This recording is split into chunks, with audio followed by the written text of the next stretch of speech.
History facts کے موضوع دوستو السلام علیکم ناظرین گرامی 20 اکتوبر کو رات گئی قومی اسمبلی اور سینٹ میں 26ویں آئینی ترمیم کا بل 2/3 اکثریت سے منظور ہوا تو پاکستان کے سیاسی منظرنامے پر ہفتوں سے جاری اگر مگر کیونکہ اور چنانچہ کی گردان وسوسوں کے گرد بیٹھتی دکھائی دی۔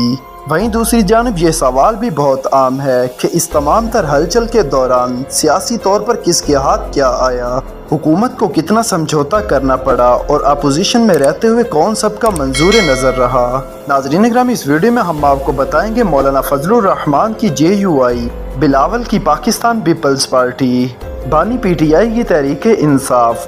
اور پاکستان کی حکومتی جماعت پاکستان مسلم لیگ نون کو اس 26ویں ترمیم سے کون سا نقصان اور کیا فائدہ ہوا ہے۔ موضوع کے آغاز سے پہلے آپ سے گزارش ہے کہ چینل کو سبسکرائب کر لیں جبکہ ویڈیو کو آخر تک ضرور دیکھیں۔ ناظرین گرامی 26ویں آئینی ترمیم کے نکات پر سیاسی جماعتوں کے اتفاق سے لے کر منظوری تک تقریباً 2 ماہ کے عرصے میں سیاستدانوں کی ملاقاتیں، تجاویز، اختلافات، پارلیمانی کمیٹی کی تشکیل، مسودے روٹنا اور منانا، یہ سب کچھ سرخیوں میں زیر بحث رہا۔ تاہم اب ترمیم کی منظوری کے بعد یہ بحث جاری ہے کہ اس تمام تر عمل سے حکومت اور اپوزیشن جماعتیں سیاسی طور پر کیا حاصل کر پائی ہیں۔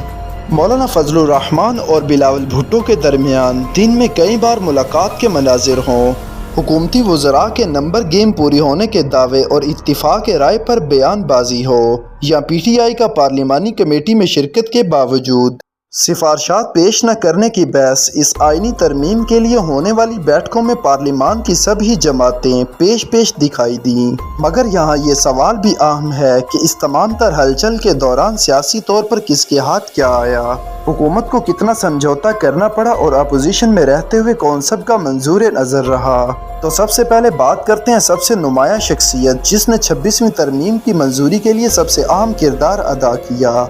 وہ ہیں JUI کے سربراہ مولانا فضل الرحمان، جن کے بارے میں ماہرین کا کہنا ہے انہوں نے اپنی ذہانت اور ہوشیاری کے ساتھ اپنے پتے کھیلے۔ پارلیمانی امور اور پاکستانی سیاست پر نظر رکھنے والے بیشتر تجزیہ کاروں کا یہ بھی ماننا ہے کہ 26ویں آئینی ترمیم کے مسودے کی تیاری سے منظوری تک تمام عرصے میں جو شخصیت سیاسی طور پر سب سے نمایاں رہی اور جو سب سے عام دکھائی دی وہ بلا شبہ جمعیت علماء اسلام کے سربراہ مولانا فضل الرحمان تھے۔ یاد رہے کہ JUI کی فروری 2024 کے عام انتخابات کے بعد قومی اسمبلی میں صرف 8 اور سینٹ میں 5 نشستیں تھیں، مگر اس آئینی ترمیم کے مسودے کی تیاری کے دوران مولانا فضل الرحمان نے نہ صرف سیاستدانوں میں ہارڈ فیورٹ اپنے آپ کو قرار دیا بلکہ میڈیا پر بھی ان کی ملاقاتیں، بیانات اور معاملہ فہمی سب سے زیادہ زیر بحث رہی۔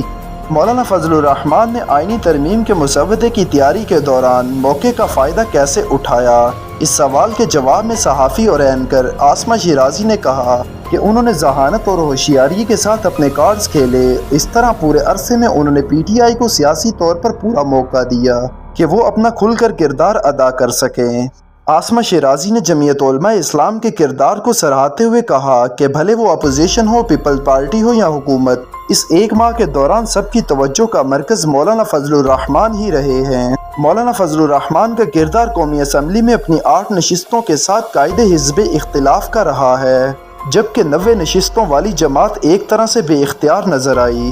دوسری جانب صحافی اور اینکر پرسن سید طلعت حسین مولانا فضل الرحمان کے مرکز نگاہ ہونے پر متفق دکھائی دیتے ہیں، تاہم ان کا کہنا ہے کہ آخر میں تو مولانا فضل الرحمان کے پاس ہی ماننے کے سوا کوئی آپشن نہیں تھا۔ حسین طلعت کا کہنا ہے کہ مولانا فضل الرحمان میڈیا کی توجہ کا مرکز بنے رہے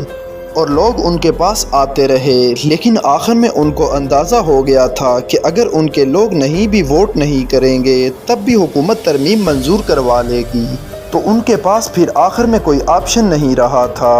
مولانا فضل الرحمان جو کافی عرصے سے پاکستان کے سیاسی منظرنامے میں گویا کنارے پر دکھائی دے رہے تھے، انہوں نے دوبارہ انٹری کی ہے اور ثابت کیا ہے کہ قومی اسمبلی میں 8 نشستوں کے ساتھ وہ کس طرح پاکستان کے جمہوری نظام میں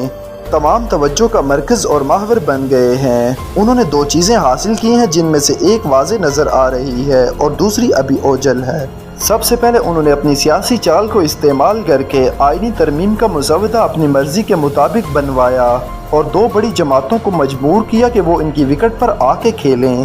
اس سے نہ صرف ایک بار پھر ان کی سیاسی قد و کاٹھ میں اضافہ ہوا بلکہ حکومت اور اسٹیبلشمنٹ کے ساتھ ورکنگ ریلیشن شپ میں ان کا اپر ہینڈ آ گیا۔ دوسری چیز جو ابھی نظر نہیں آ رہی وہ ہے سیاسی فائدے جنہوں نے ابھی شکل اختیار کرنا ہے۔ یہ ممکن نہیں کہ مولانا اتنا کچھ کریں اور پھر اپنا دامن جھاڑ کر واپس چلے جائیں، وہ کچھ نہ کچھ ساتھ لے کر ضرور جائیں گے۔ طلعت حسین کے مطابق حکومت کی جانب سے انہیں عندیہ دے دیا گیا تھا کہ اگر مزید تعطل ڈالا گیا تو ترمیم ان کے بغیر بھی منظور کروا لی جائے گی، جس کے بعد ان کے تمام راستے بند ہو گئے تھے۔ دوسری جانب پاکستانی پارلیمان کی کارکردگی پر نظر رکھنے والی تنظیم پیلڈاٹ کے سربراہ احمد بلال محبوب نے مولانا فضل الرحمان کے آئینی ترمیم میں کردار کو آئندہ انتخابات میں زیادہ نشستیں حاصل کرنے سے جوڑا۔ ان کا کہنا ہے کہ اس سارے عمل میں مولانا فضل الرحمان نے آئینی ترامیم کی تراش خراش اس طرح کی ہے کہ حکومت کو اس سے بہت زیادہ فائدہ بھی نہیں لینے دیا اور باقی جماعتوں کے لیے بھی قابل قبول بنا دیا ہے۔ انہوں نے دعویٰ کیا ہے کہ حتیٰ کہ اگر عمران خان اس کو ویٹو نہ کرتے تو ممکن تھا کہ پی ٹی آئی بھی اس کی حمایت کر دیتی، اور میرا خیال ہے کہ اگلے انتخابات میں مولانا کی جماعت کو زیادہ نشستیں ملنے کا بھی قوی امکان ہے۔ اس ترمیم کی منظوری میں سب سے اہم کردار تو مولانا فضل الرحمان کا تھا، لیکن ان کے نائب تھے بلاول بھٹو۔ پاکستان پیپلز پارٹی کے شریک چیئرمین بلاول بھٹو بھی 26ویں آئینی ترمیم کے مسودے سے منظوری تک عمل کا کریڈٹ لیتے دکھائی دیے۔ اگر سوال یہ پیدا ہوتا ہے کہ پیپلز پارٹی اس سے کیا سیاسی فائدہ حاصل کر سکتی ہے، اس بارے میں مختلف ماہرین کے مختلف خیالات ہیں،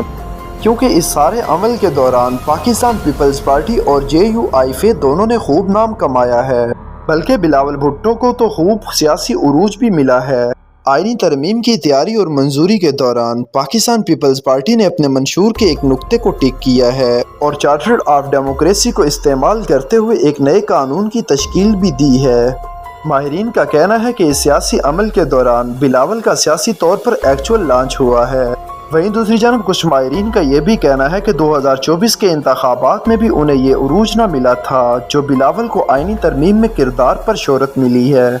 اس بات میں بھی کوئی شک نہیں کہ بلاول بھٹو کی جانب سے سیاسی جماعتوں میں جو مفاہمت کروانے کا کردار ادا کیا گیا ہے، پاکستانی عوام بھی اس کو سراہتی ہے۔ بلاول نے جیسے پی ٹی آئی کے ساتھ رابطے کیے، اس سے نہ صرف انہوں نے اپنا سیاسی قد بڑھایا بلکہ جس نقطے پر پاکستان پیپلز پارٹی اور مسلم لیگ نون کا اتفاق تھا اس میں کامیابی حاصل کی، اور اپنے ووٹر سپورٹر کو اپنے منشور کے ساتھ منسلک کرنے میں بھی کامیاب رہے۔ ماہرین کا یہ بھی دعویٰ ہے کہ یہ چیز ان کو مستقبل کی سیاست میں بہت اہمیت دے گی۔ جس طرح پاکستان میں سب کو ساتھ لے کر چلنے اور مصالحت کی ضرورت ہے، اس میں بلاول نے اپنا امتحان بخوبی پاس کیا ہے۔ اس بات میں بھی کوئی شک نہیں کہ یہ بلاول جیسے نوجوان سیاستدان کے لیے ایک مشکل مرحلہ تھا،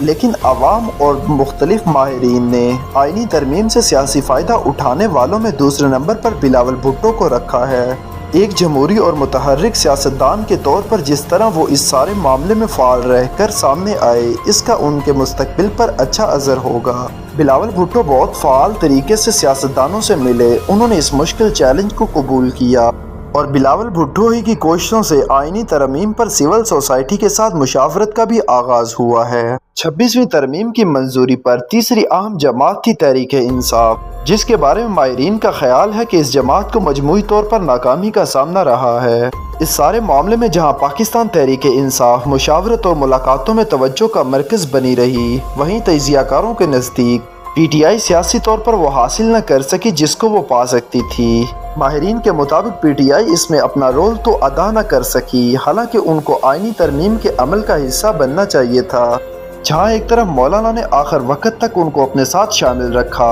وہیں دوسری طرف اپنی سیاسی اور پارلیمانی طاقت کو استعمال کرنے میں پاکستان تحریک انصاف مکمل طور پر ناکام نظر آئی ہے۔ کچھ ماہرین کے مطابق پاکستان تحریک انصاف جس معاملے پر تکیہ کیے ہوا تھا وہ اب سیدھا ہو سکتا ہے۔ ان کے مطابق آئینی ترمیم کی منظوری سے جو انقلابی مزاج عدلیہ کے اندر بنتا دکھائی دے رہا تھا وہ تھم جائے گا، جبکہ کچھ ماہرین کے مطابق پی ٹی آئی بحیثیت ایک سیاسی جماعت کے اپنا کردار کو وہ اہمیت نہیں دیتی جو اسے دینا چاہیے، تو بعض اوقات وہ اپنی جماعت کے سربراہ عمران خان کی خواہشات کو پورا کرنے اور ان کی رہائی اور ان کے بارے میں چیزوں کو ہائی لائٹ کرنے میں بعض اوقات پیچھے رہ جاتی ہے، اور اسی کے باعث انہوں نے اس میں ووٹ نہیں کیا۔ تاہم اچھی بات یہ ہے کہ پارلیمانی کمیٹی کے اجلاس میں پاکستان تحریک انصاف کے کارکن مکمل طور پر شامل رہے اور اپنا رول ادا کیا۔